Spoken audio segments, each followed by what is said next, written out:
All right. Well, thanks everyone for being here. And can you hear me in the back? Okay. And thanks to the organizers for putting on this wonderful school. Indeed, I think having these schools is really quite a valuable opportunity for everyone, including the lecturers. And it's a rare and nice opportunity. So it was pointed out, speaking of feedback, that the lecture titles, or who's talking about what, is not on the Indico. So you have no idea what I'm going to say. But I was asked to talk about generative models and anomaly detection as an introduction to those things. So that's what I'll try to cover in these lectures. But then through some scheduling things, I ended up being first. So I'll also try to give today, maybe in half the lecture, some kind of general motivation, set the stage a bit, a general overview to machine learning. But judging from so some of you came late, but we had, before, people were here early, so we all kind of introduced yourselves. So judging from that, maybe I'll just take a quick poll, actually, so just to make sure. So how many people have had some exposure or experience to machine learning? Raise your hands. Yeah, okay, good. So the majority of people have seen it before at least, like taken a course at least or something, right? I was also going to ask what fraction of people are theorists or experimentalists. And I got from the sense that almost everyone is a theorist here. Okay. Raise your hands if you're a theorist. Or consider yourself a theorist. Yeah, okay. All right. And the last thing I was going to ask is actually, so like, what experience with sort of working with big data sets or even simulated versions of big data sets? So how many people here work on, say, LHC data?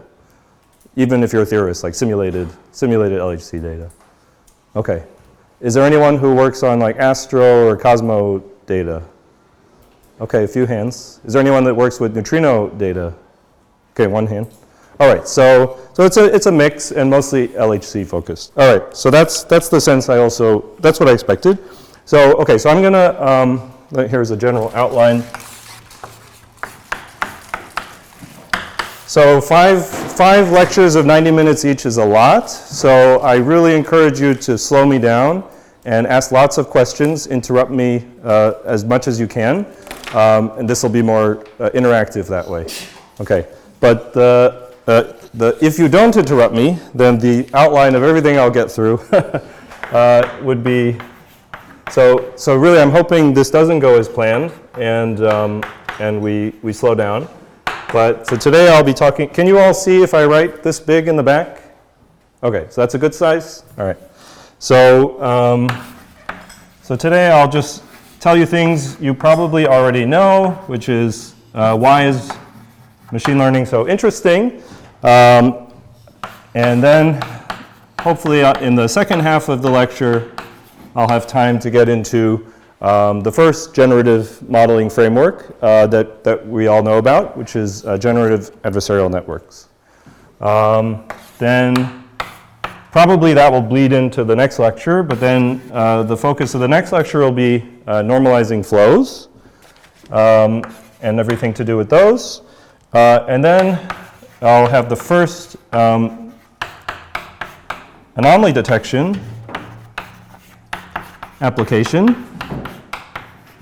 So sorry, this is intro to generative models and anomaly detection. Okay, so we'll have our first, so these two topics are tightly connected. That's why I was asked to speak about them both. And so as the first example application of these techniques of generative modeling to anomaly detection, we'll be talking about something called resonant anomaly detection in the third lecture. And then in the fourth lecture, I was planning to cover sort of the third generative model paradigm, which is variational autoencoders and their application to outlier anomaly detection. And then this is very ambitious, but time permitting, in the last lecture I was going to talk about, so this would all be LHC focused. In the last lecture I would talk about applications to Gaia data and dark matter, which is another thing Tillman mentioned that I also work on. So hopefully, so that would be the plan, but as you ask questions and things, we'll make adjustments. Okay, so don't worry about that. All right, good. So this is the first lecture. And let me start with some brief motivational speeches, okay? So I think everyone knows, is interested in ML here. So I think I don't need to preach to the choir, as we say, so we all know that we're in this era of big data. Okay, the LHC is the sort of grandfather of the big data sets maybe, but we also have many more big data sets coming online in astronomy and cosmology. So that's hopefully something to look forward to for everyone here. And with this advent of these enormous data sets, we have this powerful new tool that sort of dropped from the sky into our labs. Machine learning is a powerful new tool that will enable us to get more physics out of these big data sets, okay? So I like to think of it actually as it's like a telescope or a microscope, but for big data, yeah? And it's sort of we're in a very special point in history, I think. So like Galileo or whoever invented the microscope, don't ask me right now, you're looking at these things for the first time, with this new powerful instrument. And so, who knows what we can discover that was simply not possible before. That's sort of how it feels, I think, to those of us working on it right now, is there are just so many low-hanging fruits, so many new frontiers that you can actually see when you start working on it, that it's a very exciting time.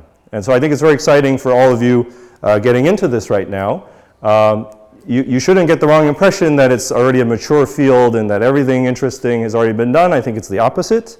So we're just beginning. It's the tip of the iceberg. I was actually asking yesterday, like because I did this for a recent talk I gave, like what percentage of papers on the archive, on Inspire mention machine learning in the abstract or the title. So I got people guessing like 30%, 50%. So it's actually 4%. So there's a lot of room for growth in this area. Yeah, and so I've worked a lot in the past on mature subjects like supersymmetry and things like that. And unlike that, here pretty much so there you had to really struggle to have new ideas. But here, pretty much anything you think of could be a paper. So it's really a very interesting and exciting field that's emerging here. Okay, so yeah, like a telescope or microscope, lots of new frontiers and low-hanging fruit. And I realize this point may be lost on the students who are just starting out and maybe have only worked on this before. You may get the wrong idea that everything in science is like this. But yeah, no, it's a very nice position to be in. Okay, so what are some examples of things that machine learning can do for us when we analyze big data sets? Maybe I should turn this question around to the audience. Does anyone want to? I can populate a list up here. Oh, good. Yes. Classification, regression, clustering. Yeah. Fast generation. Very good. So ML things it can do. So Right, so classification, regression, clustering. You could do fast simulation. Good. Anything else?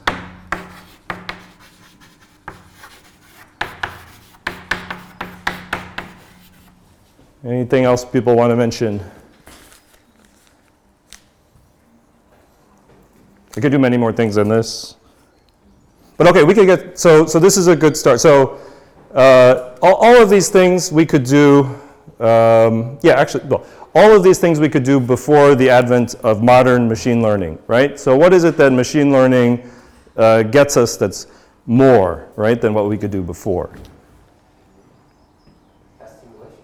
Well, we could do fast simulation before, like, parametrized, right? So fast simulation certainly existed well before the advent of GANs and modern machine learning. So what is it? What is the value added from modern machine learning? Is that? Density estimation is another thing. Yeah. All of these techniques existed before there were neural networks. Yeah, these are all good tasks for machine learning. So what is the value that the modern machine learning, neural networks, all these techniques give us? Working directly with high-dimensional data? Yeah, okay, that's good. So high-dimensional phase space. That's a killer app. Yes?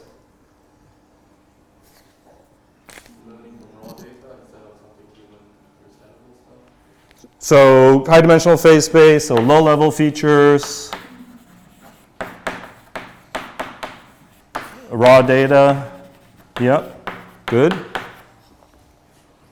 Weaker assumptions. Fewer assumptions.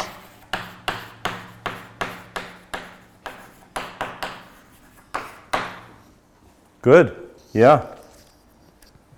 I'm not looking for anything in particular. I'm just asking the audience. Yeah. There's no right answer here. So yeah, what I would also add to this, I guess, is so what is machine learning getting for us sort of in general? So can you all see if I write down here? Not really. Okay. Interesting. All right. So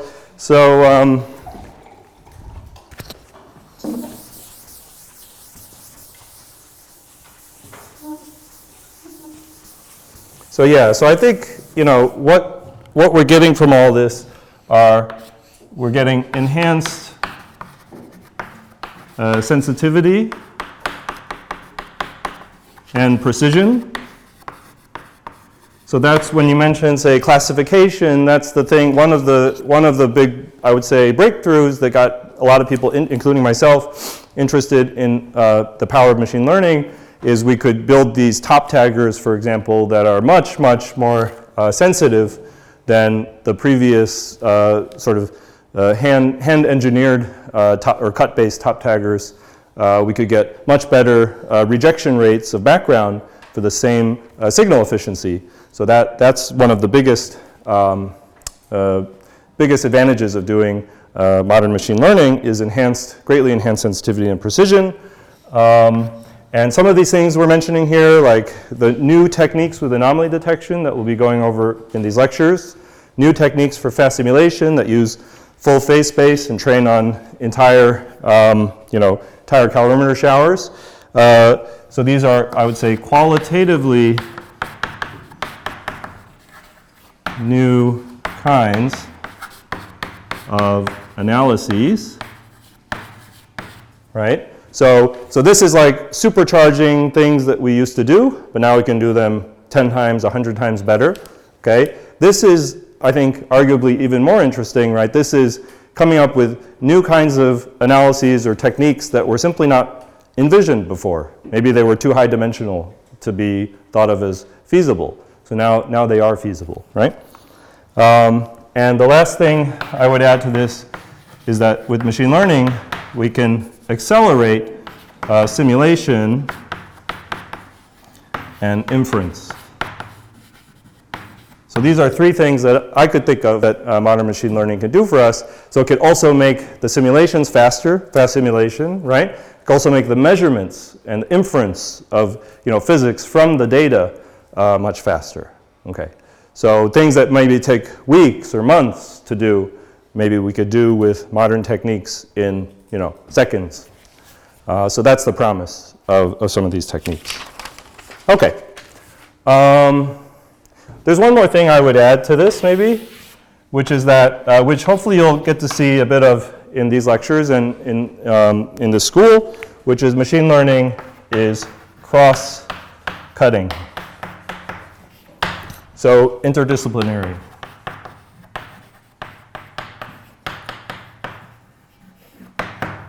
So maybe as students, you're just getting started in one particular area, you're very focused on that, but someday, at some point, you may feel like doing something else. And you'll realize that machine learning is this powerful tool, it's like a hammer, and there are many nails, yeah? So, and everything becomes a nail. So you can use the same, hopefully you'll see examples that you could use the same techniques developed, say, for LHC, and port them over to some other field, like astronomy, and apply them there and get interesting results there as well. And that gives you also, there's a famous physicist who said, you should never work on an area unless you have like a killer edge, like unless you have a edge over all the competition. Like was it Hans Bethe, I think, who said this?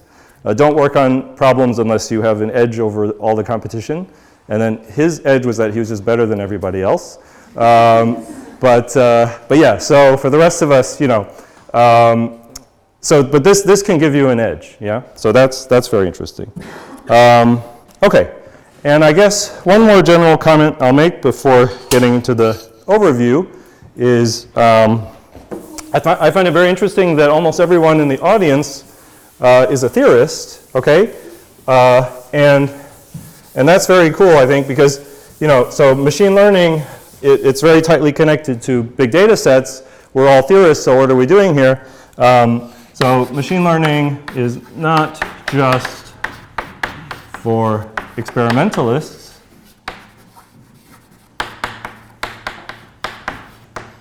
Okay, so I think us theorists also have a big, big role to play. And so we can contribute in many ways. For example, method development, proof of concepts, okay? So using simulated but fairly accurate simulated data, we could develop many new techniques which then experimentalists at LHC can directly apply or with minimal adaptation apply to their problems. So that's a very interesting sort of new way of interacting, not new, but a different way of interacting with the experiments than, say, if you recast their analysis, yada, yada. So here we could really develop a new technique for analyzing the data that then has immediate application. We can also analyze open data ourselves, okay? And that's beginning to be a thing, I think, for LHC. There's a little bit of CMS open data out there, and it's very much a thing in astronomy and cosmology. So it's been like that with open astro and cosmo data sets for many, many years now. So yeah, that's already a thing, I would say, in those fields. And yeah, I think just one last thing, so right now, or maybe the current paradigm, at least for high energy physics, is that we have, theory and experiment, right? We're theorists mostly, right? So we might make predictions for the experiment, and then the experiment will go and analyze the data and tell us what it found, right? And then we iterate on this loop forever.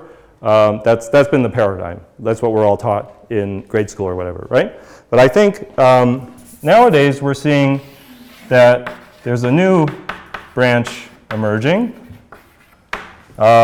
which is data science, okay? And it's a new thing. And so now, I think, so before the experiment would build the apparatus, collect the data, analyze it, and just give us the finished products. And increasingly with open data, we're very much moving into, I think, a different model where people other than the people on the experiment can also look at the data and get insights and inference from it. And so we can also play a role here. So maybe, one generation or half a generation from now, this school, when you raise your hands, you will not say, oh, I'm a theorist. Maybe we'll have a new category of physicists emerging from this branch. Okay, so I hope you're all going to be on the vanguard of that. All right, good. So if there are no questions or anything, let me start with a brief machine learning overview. You've all seen machine learning before, so this will hopefully be very brief. Okay, I just want to sort of set the stage.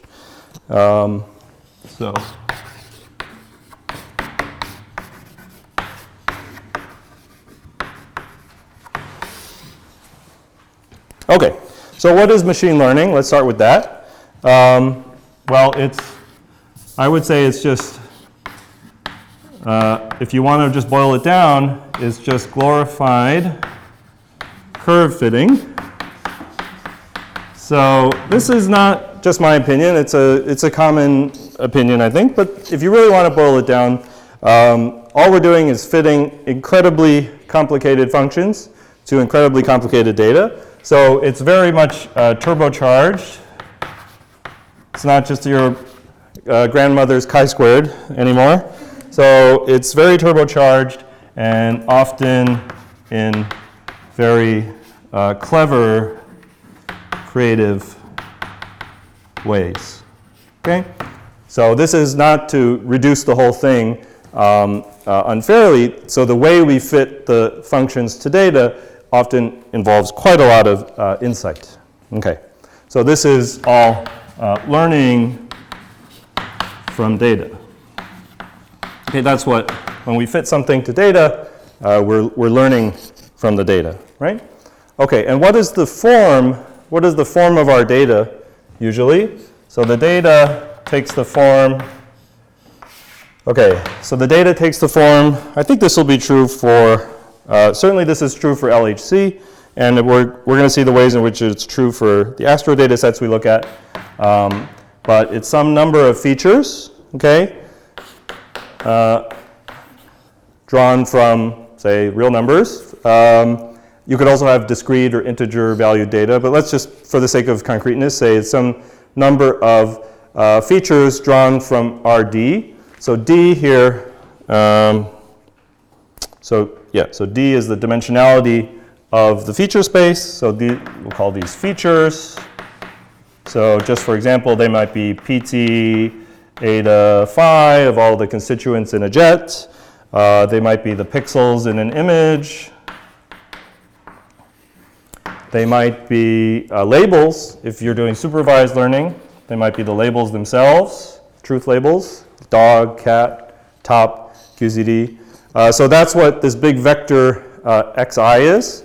And then I runs from 1 to n. So I is the index of the data itself. So these are the instances. So in LHC language, each I here is an event, okay? E.g. events. And so these instances or these data instances, these data points are drawn IID from some distribution of the data, which we'll call P of x or P data of x, okay? So it's very important that for a lot of machine learning applications that the data is drawn IID from some distribution. Yeah, is there a question? It's really hard to see. Oh dear, okay. Is it possible to push the board back a little? Would back be better? Sure, yeah. I could try. Thank you. Yeah. Can you see more if I go back? Does that not help? No. Yeah, I didn't think so. I could just use the first half of the board like this. Is that, you can see everything above that line? Okay, sure. Okay. Yeah, so that's the form of our data. It's a bunch of vectors drawn from some distribution, IID. And in the simplest cases,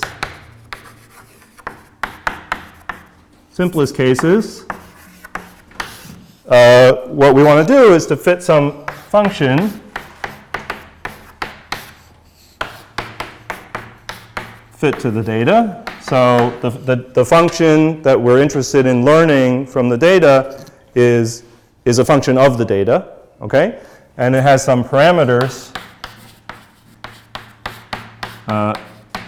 theta, okay? And so in all things modern machine learning, this function is a neural network or made up of neural networks, okay? And theta are the weights and biases of these neural networks. Okay, but you know, machine learning is more general than just neural networks. So this F could be many things in principle. This is what I'm referring to as the simplest cases, because actually what we'll see in generative modeling that this simplistic framework doesn't quite apply. For those of you who've seen generative models before, what am I missing? When I say I want to fit some function directly to the data? It doesn't quite apply to generative models, does it? Anybody seen generative models before? What am I missing here? Yes? No? If I train a GAN or a flow or something, I realize I'm getting ahead of myself, but some people have seen it already. So if I train a GAN or a flow on the data, am I fitting that function directly to the data? Like this? Somebody said the word noise, right? Yeah. So when I do generative models, so in generative models, we also have noise Z, let's say, which is not, so X is from the data, and Z is from some noise distribution, which we often take to be, you know, the normal distribution to could have some dimensionality to it. For example, okay, you could take it from any distribution you want. But yeah, so for generative models, we also have the role of noise, because in a generative model, what we want to do is to generate more examples, right? And so there has to be randomness involved. And the randomness is not coming, the data, of course, provides randomness, but in a generative model, we want to inject our own randomness and generate more examples that look like the data, right? So with the generative model, we also have to, the noise has to play some role here. We have to sample from some noise distribution and transform that into the data. So in that case, this function that we're fitting to the data also has to be a function of the noise. Okay, so I'll be going through that in much more detail soon. Yes?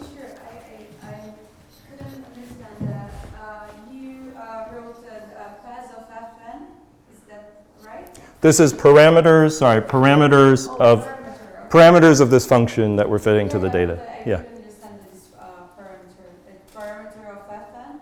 Of the function, yeah. No, I mean what is writing in the... Yeah, I was just abbreviating it. Oh, I see. Yeah, okay. Good, okay. Very good.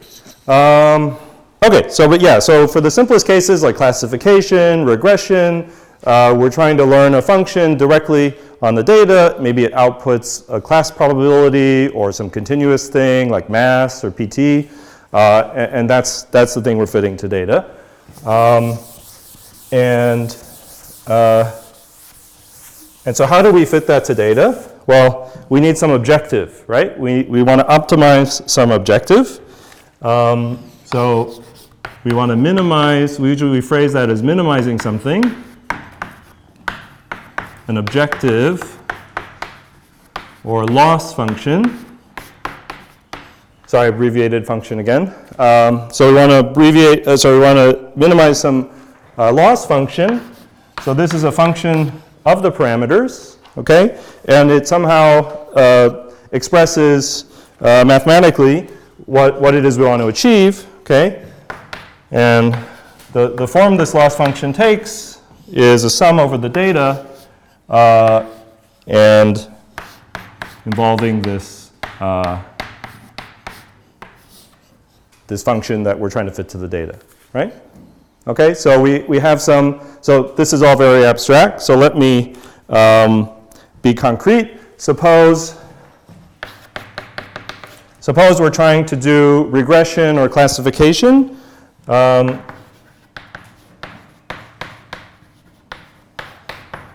Regression or classification, then we want fxi theta to equal some, so we want our function to equal some label, yeah? So if we're trying to classify top and QCD jets, then we know some jets are top, some jets are QCD, so this could be 1 or 0,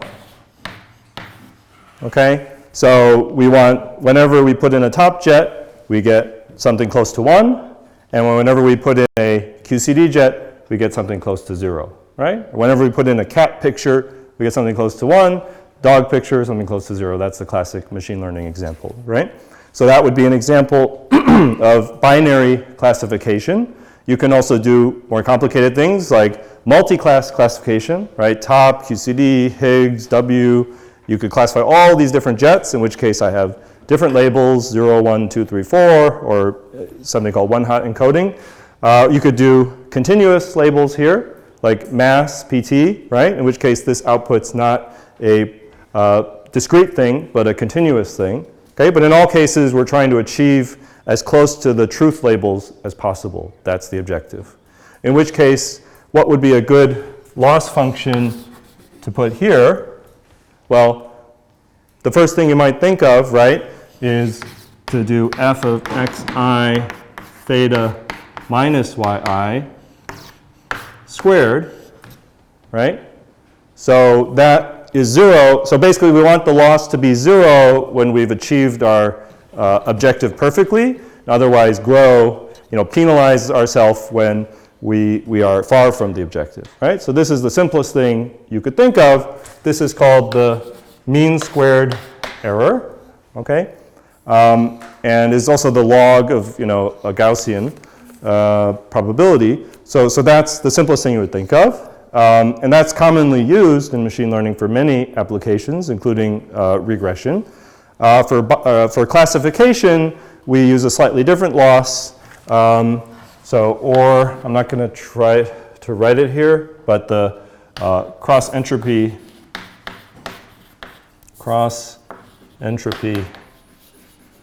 loss for classification. So it turns out there's a slightly better loss to use that accomplishes the same thing. It's 0 when you're on the labels and grows when you're off the labels, called cross entropy loss. Yeah, okay. So these are just some examples of loss functions and different tasks you might want to achieve. And the examples I've given here, they all have a truth label, yeah?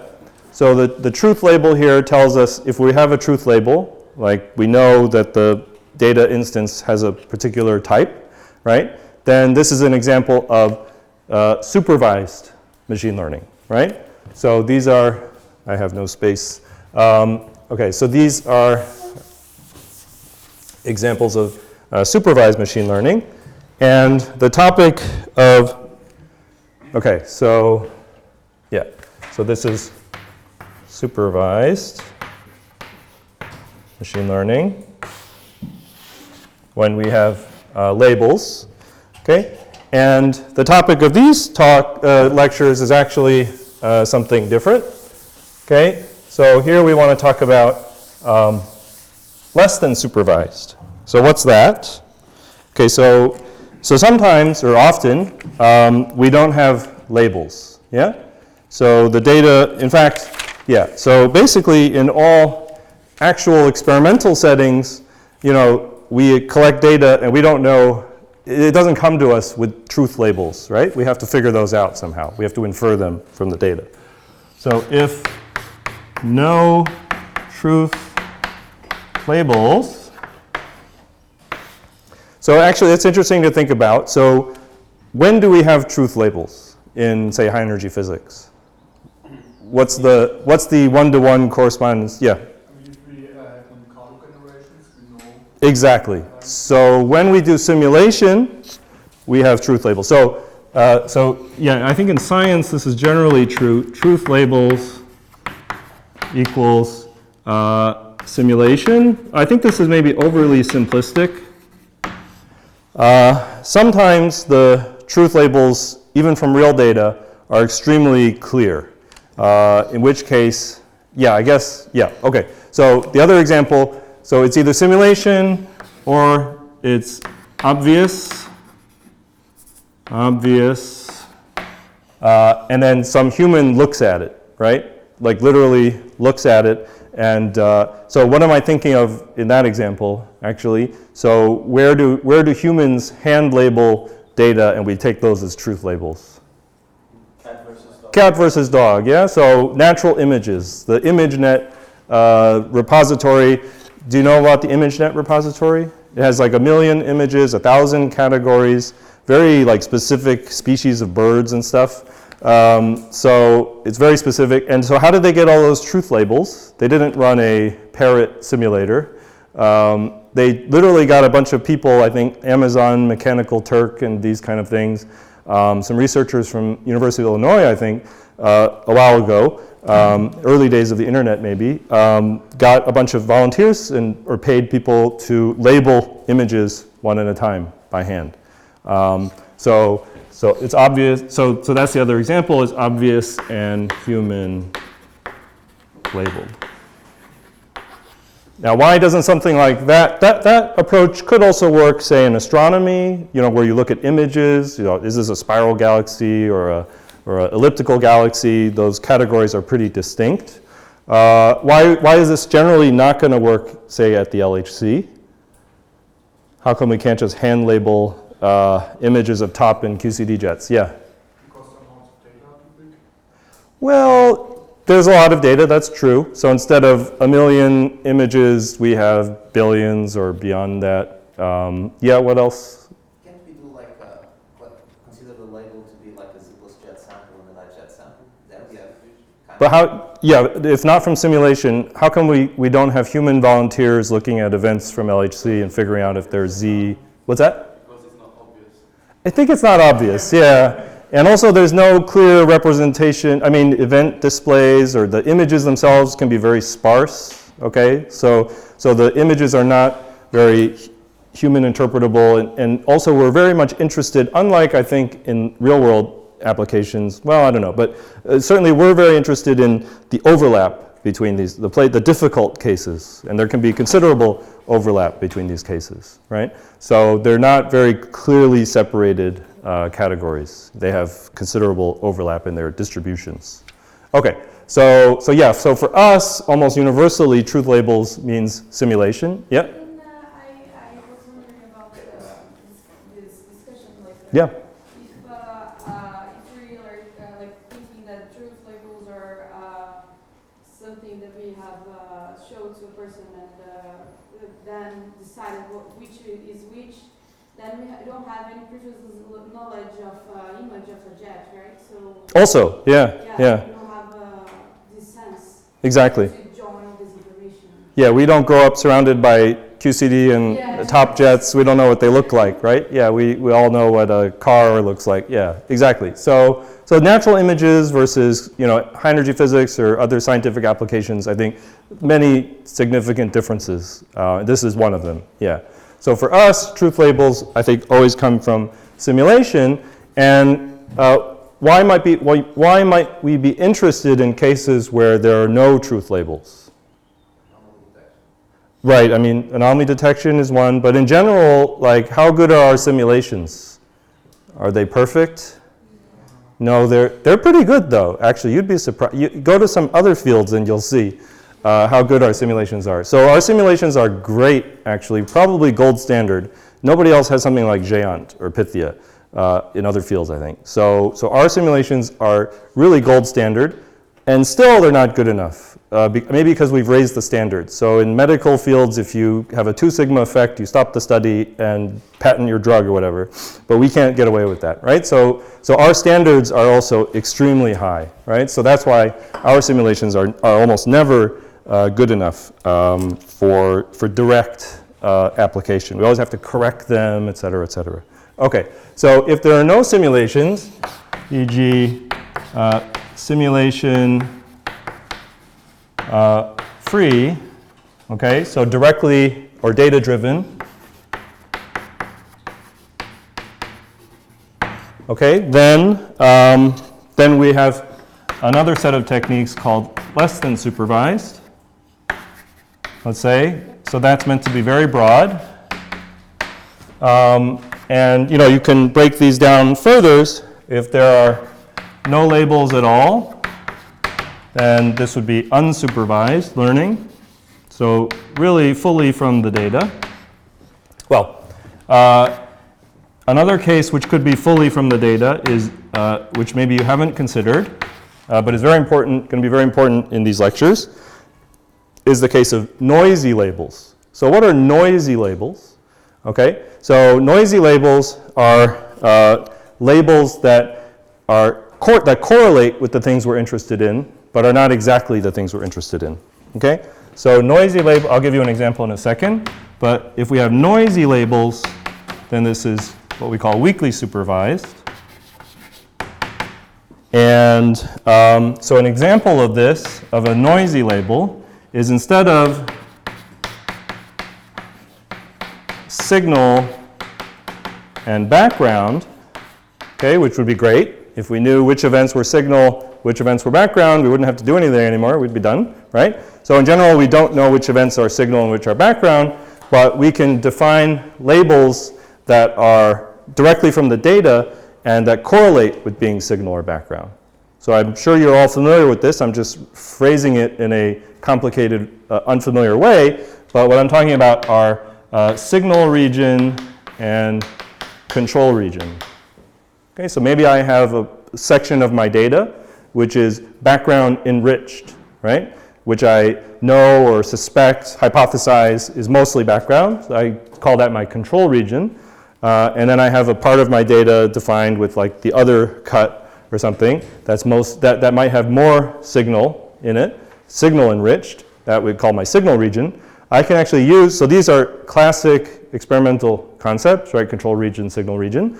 But the interesting insight that we've had in recent years is that we can use these signal region, control region type categories to do weakly supervised machine learning with. And that's a very powerful, turns out to be a very powerful technique. Okay. Yes? David, I will probably do it. Oh, okay. So Deepak will cover signal regions and control regions, yeah? And I'll also cover this in, lecture 3, I think, when I come to resonant anomaly detection.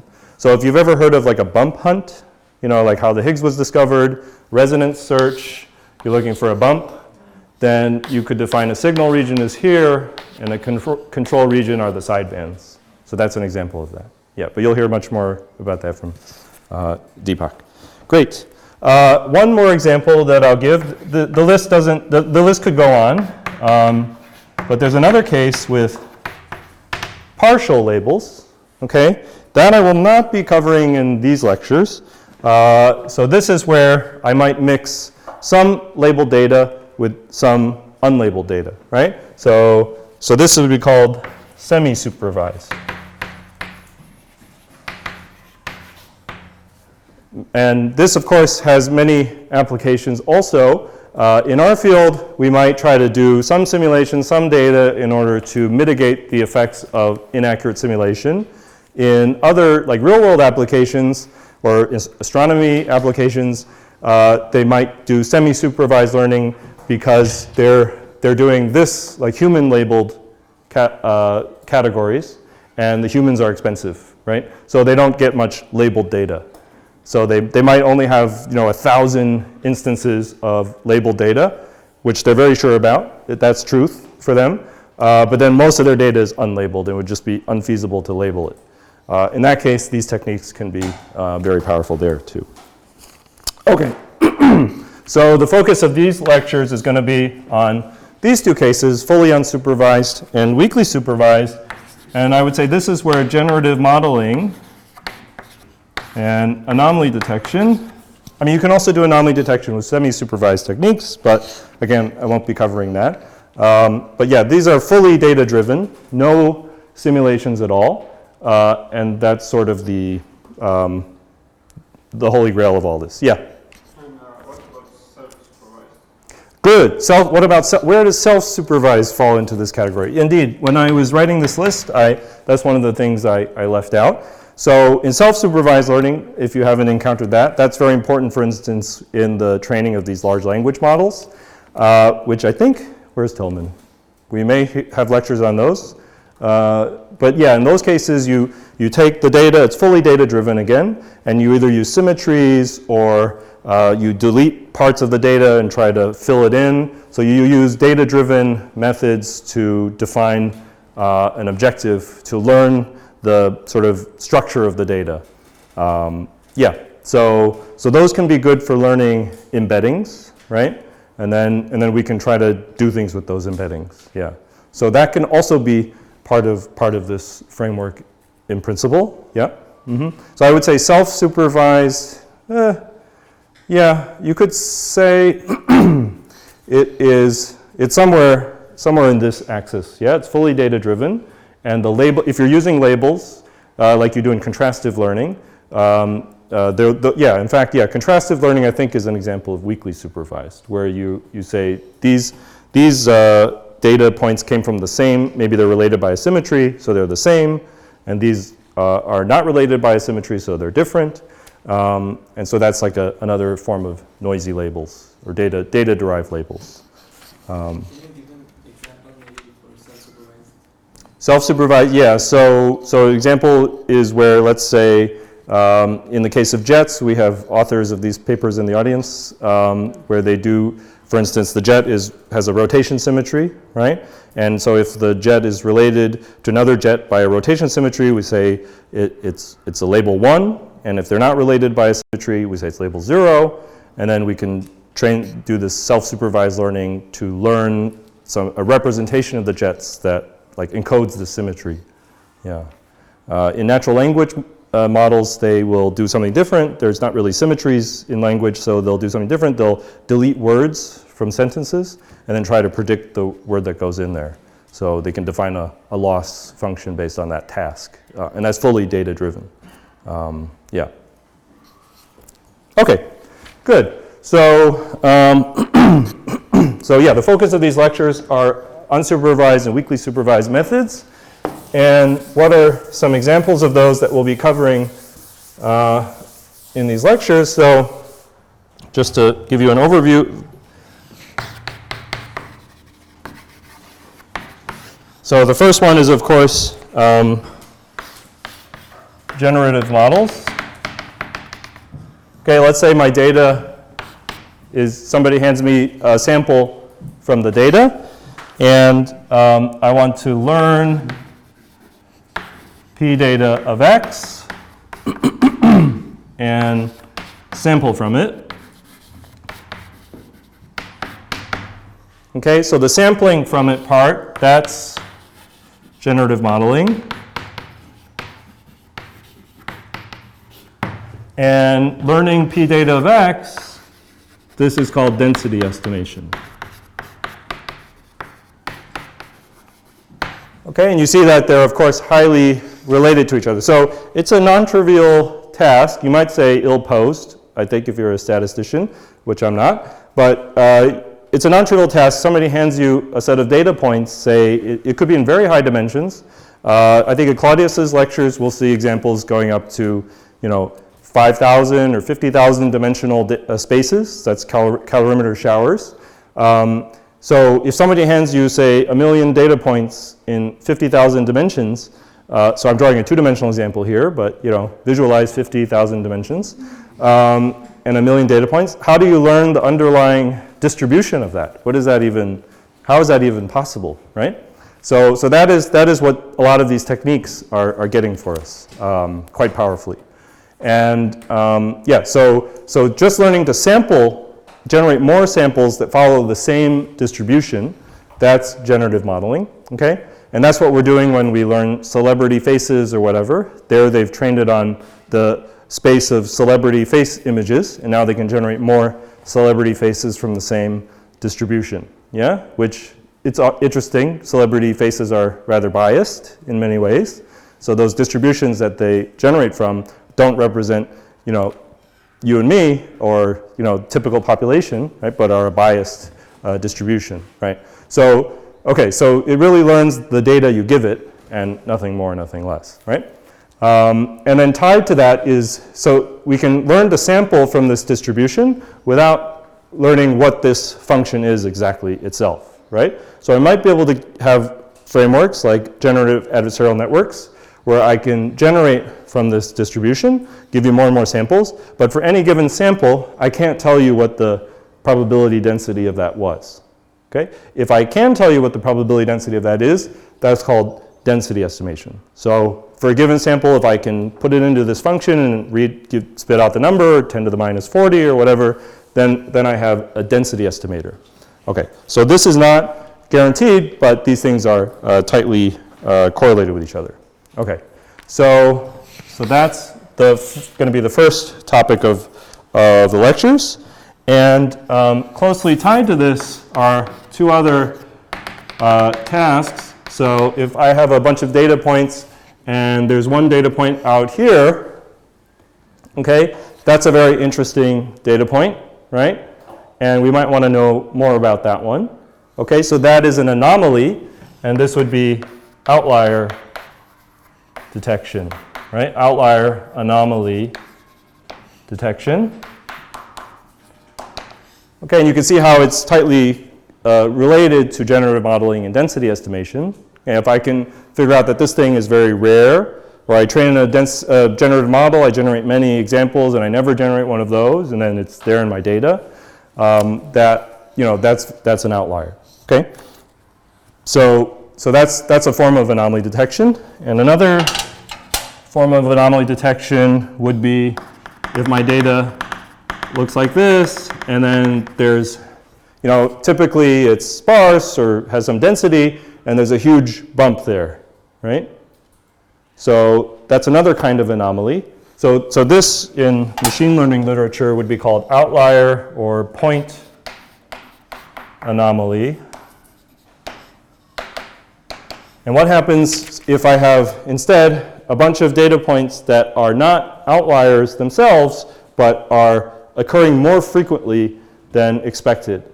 So the example I think would be like, this would be, I don't know, a dinosaur at the watering hole versus more elephants than expected at the watering hole, right? So usually there's 100 elephants, now there's 110. So this is called a group anomaly or collective anomaly. So this is group or collective anomaly, or we call it overdensities. Okay, and yeah, so that's another type of anomaly. It's just more than we expect, clustered somewhere in our phase space. Yeah, and so yeah, so both of these are, I think, important for high energy physics. Which one do you think is more likely, though? I mean, where are we likely to find ourselves? If, let's say, we're looking for new physics. I mean, there's other kinds of anomalies too, but you think we're looking mostly for outliers or overdensities? Yeah, I would say overdensities. Why do you think it's overdensities and not outliers, actually? There could be, yeah. Overdensities are bumps, and we're very much interested in bump hunts and things like that, yeah. But, I mean, what would a true outlier really be, right? It would be, yeah, go ahead. Like a new charged particle goes through your detector? Yeah, I guess. If it's not background, right? But there's always, we always have to worry about backgrounds. There's always something, there's always the tail of some distribution that could go there. I mean, unless it's Really, really. So maybe the era, yeah, I mean, we've looked at so much data already, like the era of real outliers. You know, it used to be, you know, people could look at bubble chamber or whatever and see a new particle and like, yeah, there's a pion, or, you know, we're going to call that thing a pion. So the era of that maybe, that was like true outlier detection. There was nothing like that. It was really different than anything they'd seen before. I don't know if we're ever going to see something like that, but we should keep looking, right? So, David Shih here. go, please, yes. Yeah, if you have an event with, I don't know, 11 photons and 12 BJets and 7 muons, would you call that an outlier? Yeah, yeah. So the extreme tails of a distribution. Yeah. So indeed, so that's what this picture suggests too. Something way on the tail. Yeah, really lights things up. That could still happen. Yeah. Those are not things we keep an eye on. Yeah, good. So we should still keep looking for these, but actually what we spend most of our time doing, even with traditional searches, I would say is a form of group anomaly detection. Think of any search you've ever looked at the LHC. What do? You have to estimate backgrounds, define a signal region, count how many events you see in the signal region, and is it higher than the background expectation or not. So that is, we're all used to looking for bumps or excesses. That's always a form of group anomaly detection. Yeah? But is that also due to the fact that, at least I think, I'm feeling that we are assuming that the new physics is subtle and should be among this pool of data that we have, right? Yeah, so, is that right? yeah, I think the fact that we've looked at so much data already and haven't found anything suggests that if there is new physics in there, it's subtle, yeah. So it's not necessarily something that's going to poke us in the eye, but we have to... It would be over density, but not so obvious. Yeah. Yeah. So good. So I think that's part of the story too, is that we have a prior, which is that we've already looked in a lot of places. Yeah. Good. So we'll be covering both types of anomaly detection. Yeah, go ahead. So I mean, in cases, for instance, if we track interference in the new physics, then we can have also like under-density in the data. That's true. So this is a simplistic, yeah, so you could have an underdensity as well from interference, indeed. Any deviation from the background expectation of the density, yeah, would be a group anomaly. It could be an underdensity too. Yep. Very good. Can you also have like an outlier because of some mechanical defects in the experiments? Absolutely. Yeah, I think somebody mentioned that. Joao mentioned that already, is that an outlier could be not new physics, but a detector malfunction or something, right? Yeah, or misreconstruction. Could be the detector is fine, but the reconstruction downstream failed in some way. So there are lots of ways to get outliers in your final data set. Yeah. So that's another application of outlier anomaly detection. So not just for BSM, it's also for cleaning up the data and getting better data. Yeah. Good. Okay, so I think I have half an hour left or so, 25 minutes. So I think this was all the overview I wanted to give. And now I want to jump into generative modeling. Yep.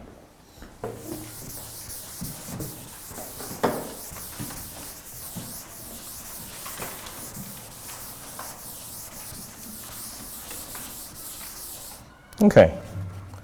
So, good.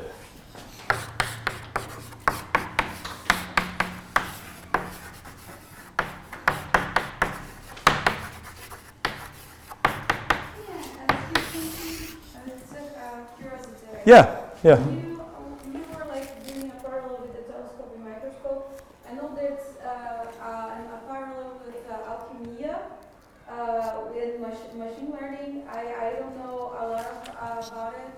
Could you say a little bit? Do you know anything about alchemia and alchemy? You mean chemistry or alchemy? Yeah, like the chemistry medieval moment. No. My knowledge of scientific history is pretty bad. Yeah, yeah. But the analogy here is if they ever invented a new instrument, which then let them see further into the natural world or whatever, then That's what I feel like we have now, but the instrument is like software or data science, and instead of natural world, it's data itself. So yeah, I don't know. Yeah, well, we should chat more. If yeah, it's good to have more analogies, I think. Okay, so good. So the general goal, as we've already discussed, is to learn. Is to learn a model as close as possible. That gives us as close as possible the probability density of the data. Okay, and to sample from it. And as I said, there are cases where we don't learn this P of x explicitly, okay? But we only learn it implicitly, can only get samples from it. But in all cases, the goal is we have some latent space Z, which is noise, and we want to learn a map of this to the data. Okay? So we want to turn noise into data. That's the goal of generative modeling. Okay? And so the noise is always taken from a simple, not always, but generally taken from a simple distribution, like the normal distribution. And data is taken from, well, the unknown data distribution. Okay? And so there are many applications to high-energy physics, which we'll hear about some in my lectures, some in Claudius's lectures, maybe in other lectures. So fast simulation, we've mentioned, is one big application of generative models. So fast simulation, which we'll hear about in the form of surrogate modeling. So that's the idea that you can train a generative model on samples and then learn how to generate more of those examples from the samples. So maybe the samples are very expensive to get, like think Géant or, I don't know, galaxy simulations or something. So the samples are very pricey, precious, and then we can train something on just a few samples, relatively speaking, and then generate more of them. That's the dream of fast simulation. So another one which you'll hear about in Claudius's lectures are phase space sampling. So importance sampling, doing importance sampling faster. Okay, integration, for instance, doing that faster. So phase space integration. Okay, another application, of course, is anomaly detection that we've discussed. And one that I will not cover in these talks, but I think you'll hear lectures on, maybe from Lukas Heinrich, is simulation-based inference.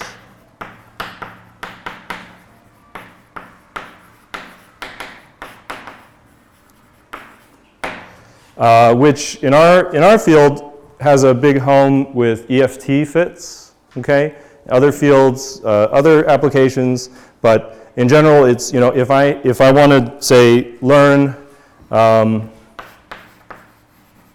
P of a model given the data, it's called the posterior, okay, in Bayesian statistics. So learn the model distribution of model parameters given the data, or if I do it the other way around, it's called the likelihood, okay? So if I want to learn something like that, but it could be very expensive or even intractable to do this inference problem, to get the model parameters from the data. It could be very intractable to get that directly, but using simulation-based inference, I can train a generative model on samples to learn this distribution from the samples. Okay, so that's a big topic too. So yeah, in these lectures we'll be focusing on this. Claudius will be talking about this a lot, and I don't know, but I think Lukas might be talking about this. Okay. What did you think of when you said that you kind of also have a non-trivial distribution for your noise? Yeah, I mean, there are definitely approaches where like in a flow, you might try to, instead of start from the normal distribution, you might try to start from like there's like flows for flows, and people have tried, yeah. And there's VAEs plus flows where, yeah, so you try to map the latent space to another latent space, yeah. Ultimately, well, yeah, actually there are cases where you might have like 2 different data sets, and you might try to use the randomness of this data set to generate more examples in this data set. So you don't know P of this data set either, but maybe you can somehow get more samples from it. Like maybe this is the control region and there's 1 million cases here, and there's the signal region where you have less data. So you might be able to use this to generate more of this if you learn the map between them. So that's an example of where it's not a simple distribution. Yeah, good. Okay, so there's, when I last gave versions of these lectures, there were 3 main paradigms, and now there's 4. So the topic is rapidly growing. So paradigms or frameworks for generative modeling. So I would say, well, actually, I don't know if the oldest one, no, probably, actually don't know the history exactly. So GANs, or generative adversarial networks, are definitely one of the big ones, okay? Variational autoencoders are another one. Normalizing flows.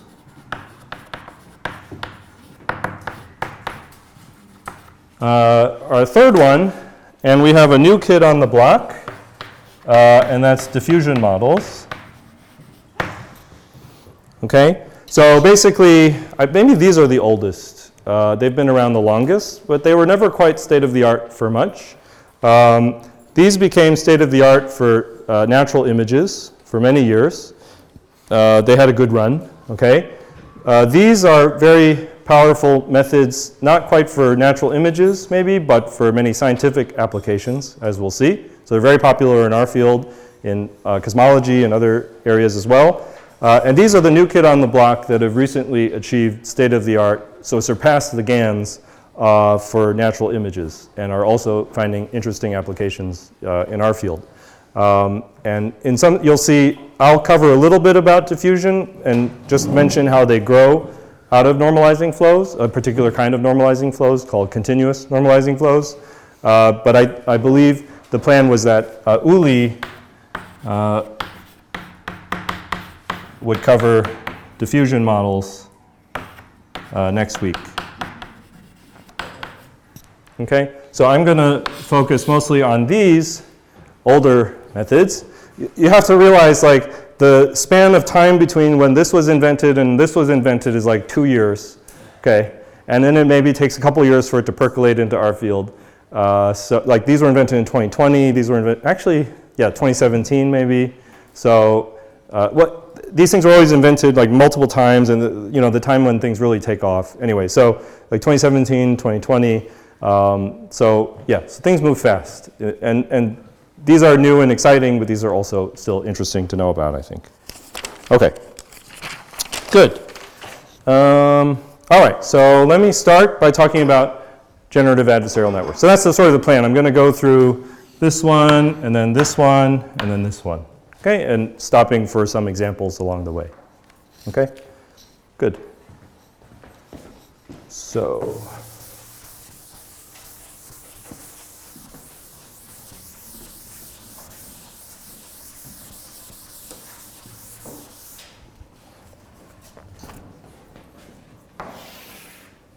So generative adversarial networks. If you want the original paper, it's Ian Goodfellow et al. 2014. Okay, so what's that, like 9 years? 9 years old? I wonder how many citations it has. It probably has 100,000 or something. So people went totally nuts with GANs for many, many years, actually. All right, so I think the highest cited paper in our field is maybe like Maldasena's paper with like, I don't know, 20,000. So the run-of-the-mill machine learning paper gets that many, I think. There are just a lot of machine learning people. Okay, so the idea of a GAN is quite clever, almost too clever, I would say. It's to train two networks simultaneously, or I mean, almost simultaneously. One network is the generator, and one network is the discriminator. Okay? So this is the generator, and this is the discriminator. And the thing that makes this clever is that they're trying to defeat each other. Okay? The loss is actually not, the usual loss function like we were talking about before, like the MSE, is something nice and convex, at least in principle, right? It has a global minimum, hopefully somewhere. So that's not what a GAN is actually. So a GAN, they're trying to defeat each other. So what you actually get is like a saddle point. I'm not good at drawing. So it's like a saddle point. Okay, so one direction it goes up, and the other direction it goes down. Okay, so it's an unstable optimum. It's not a minimum or a maximum. It's a saddle point. Okay, so the generator is mapping noise to data. Okay, and the discriminator is like a classifier. It's trying to classify. So it takes either data or like real data or generated data as inputs, and it tries to tell the difference between the two.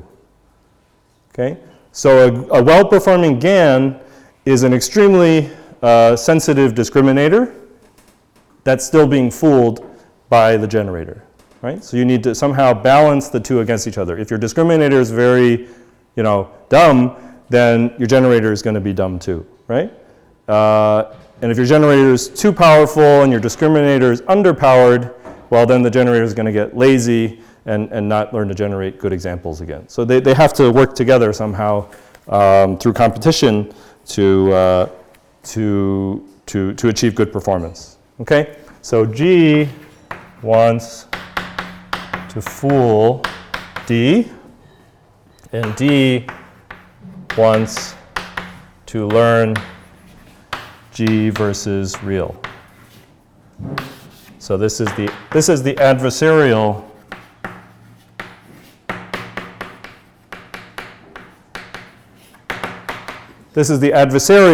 in GAN. Okay? And you'll see it's a min-max objective. Okay, that's the saddle point, as we're going to see. Z here, so X is in the data space, and Z is in some other, could be usually much reduced dimension. So for example, if we're talking about natural images, let's say they're generating high resolution celebrity faces, that's what, like a megapixel, right? So D here is 1,000,000 dimensional, okay? And M here is usually much smaller, maybe 100 dimensional or 1,000 dimensional. So they're compressing, this is a form of compression too, but in reverse, right? So we take a much smaller noise vector and try to map it up to the data space, okay? So M, much, much less than D in practice. And G and D are both neural network based usually, right? In these GANs, and they can in principle be anything. Okay, so they can be CNNs, RNNs, simple MLPs. So G and D could be anything. That gives the GANs quite a lot of possibilities and expressivity. Okay, good. So what is the GAN loss? Okay, good. So what is the GAN loss? We have these two networks, and the loss should involve both of them, right? So let me start with what we'll call the vanilla GAN. This is the original one from 2014. Okay, so we have the loss. So we have G, first of all, we have G of Z, and it has some parameters theta, and we have d of, well, it acts on the data space, and it has some parameters phi. Okay, so the GAN loss is quite simple, actually. This was another one of their insights, is that although this sounds pretty complicated, how do I set up these two things that are fighting each other, blah, blah, blah, it turns out it's a very familiar loss. It's just the usual binary cross entropy loss for classification, but used in two different ways. Okay, so the loss looks like this. So it's, again, data versus generated. So I sum over the data.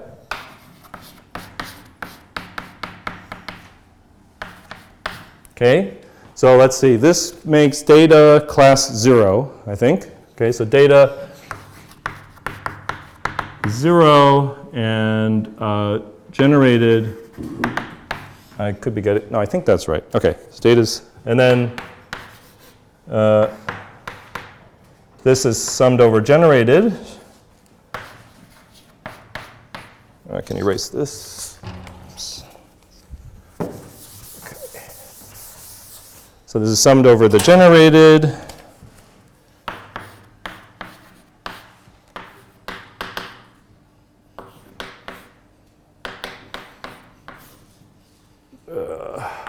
Okay. Another parentheses. Okay. So that's the loss. That's it.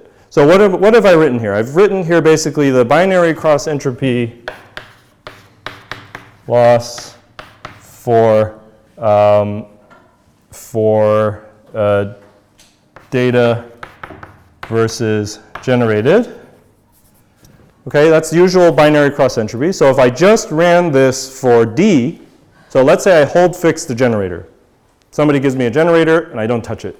Okay? If I only optimize this loss with respect to the discriminator, well then what am I doing? I'm just learning the best possible classifier between data and generated, right?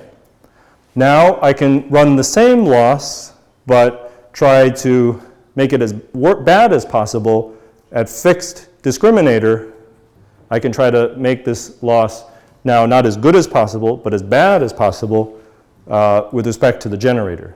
That's the generator trying to fool the discriminator, right? In that case, I'm doing like the reverse of classification. I'm trying to get the worst classifier as possible. So that's what I can also do. So I can minimize this with respect to phi, the parameters phi, then I'm getting the best discriminator possible.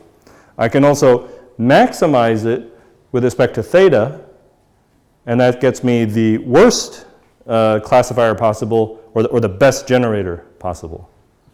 So that was their insight. So from the same loss, the usual classification loss, we can run it two different ways and get a GAN. Okay, so expressed mathematically, what you do when you train a GAN is you want to maximize this with respect to theta, and which I'll just abbreviate this with G. It's maybe a bit more intuitive looking. So we maximize this with respect to the parameters of the generator, and we minimize this with respect to the parameters of the discriminator, L. Okay? So that's the GAN. So this is what you do when you train a GAN. Okay? So, and that, if we were minimizing it with respect to everything, that would be a nice standard convex thing, right? Here we're trying to maximize it with respect to one and minimize it with respect to the other, so that makes it a saddle point. Okay? Yeah. So this is saddle point optimization.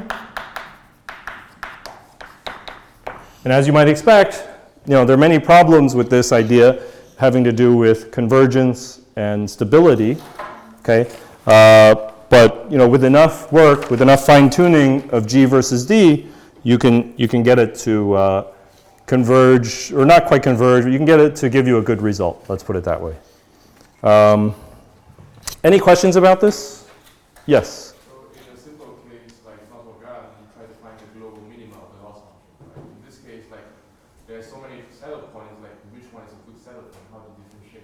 Yeah. Okay, so let me give you now a slightly formal derivation. Good question, I think. And I think the answer is not completely known. So, but let me at least give you one order in which you can, in principle, optimize these things that should give you something close to optimal. So let me show you that now. And then I think I'm out of time for today. Okay. So the reason this 2014 paper, so that's the thing about these sort of machine learning papers that are hits, if you ever read them. They always have some nice mathematics in them, or mathematics statistics, and they have state-of-the-art results. So the nice mathematics in this 2014 paper was a understanding or guarantee of optimality. Okay, why? So we've explained sort of why this makes sense, but they went one step further, which I think is very nice, and they gave an argument for why you really should achieve something optimal. What's optimal in this case? It's learning that p data and p GAN are the same thing, right? So the optimality argument, let's see. Okay, I think I can get through this. Well, maybe not. Okay, so let's see how far I get. So the optimality argument proceeds in the following way. Suppose we consider this loss the first step of this, yeah?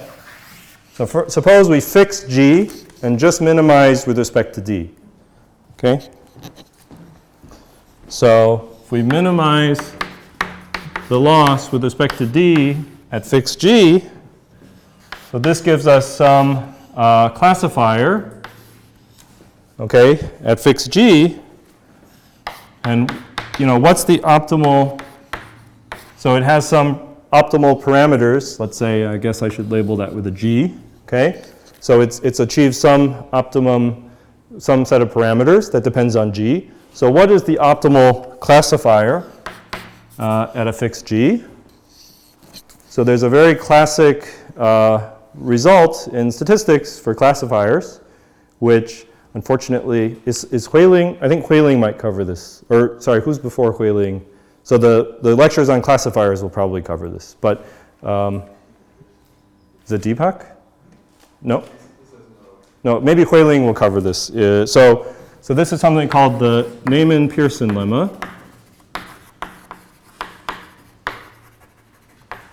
How many of you have heard of the Neyman-Pearson lemma? Okay, some fraction. Good. So that's, unfortunately, I won't have time to do this justice in these lectures. Hopefully it'll be covered somewhere else. Otherwise, you should spend your ample free time in the next 3 weeks to learn about this. But yeah, so the Neyman-Pearson lemma says that the optimal binary classifier is the likelihood ratio. In a nutshell, that's what it says. And so if this thing has achieved an optimum, then the likelihood ratio, the classifier doesn't produce the likelihood ratio, it produces what's called the class probability, which is closely related, but it looks like this. PG of X. Yeah. Yes. Okay. So that's if we've learned the optimal classifier for a fixed generator. Okay. So this is called, again, this goes by the name of the likelihood ratio trick. Okay, that classifiers are, when they're optimal, are equivalent to likelihood ratios. Some of us in the community have gotten, some people we know have gotten a lot of mileage out of this trick, this one trick. But yeah, it's a very powerful trick. Classifiers and likelihood ratios. Unfortunately, I think I'm out of time. So maybe as something to think about in your free time is how do you go from this equation to proving that, what are the next steps that get to, so if I now max G, plug this into there, some steps later, then how do I prove that PG of X is P data of X? Okay, so I should probably stop, and tomorrow I'll pick up where I left off. And if you, I don't know, I mean, if you can figure this out in the next day, then I don't have to cover it. Otherwise, I'll fill in the missing steps next time. Yeah, okay.